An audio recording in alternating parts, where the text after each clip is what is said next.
Husband এবং wife যদি একসাথে তাহাজ্জুদ আদায় করে, সবচেয়ে বড় এবং উত্তম লাভ হচ্ছে উভয়ের সম্পর্ক আল্লাহর সাথে শক্ত হয়ে যায়।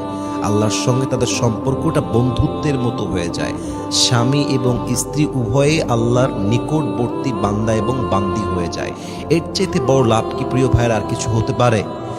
স্বামীও আল্লাহর প্রিয় বান্দা, স্ত্রীও আল্লাহর প্রিয় বান্দা।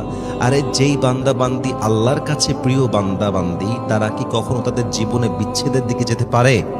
পারে না।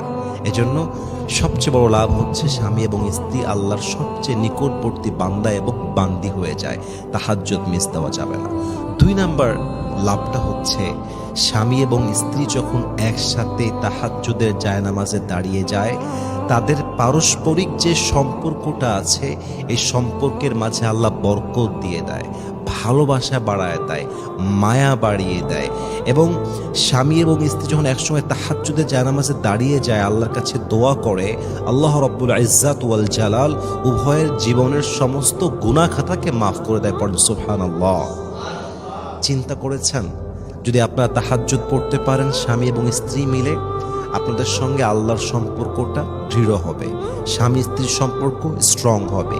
3 নাম্বার, আপনাদের সংসারে আল্লাহ রব্বুল ইজ্জাত ওয়াল জালাল বরকত তো দিবেনই, পাশাপাশি আপনাদের তাহাজ্জুদের বিনিময়ে, দোয়ার বিনিময়ে আপনাদের জীবনের সমস্ত গুনাহ খাতা আল্লাহ তাআলা মাফ করে দেবে। পড়েন সবাই সুবহানাল্লাহ।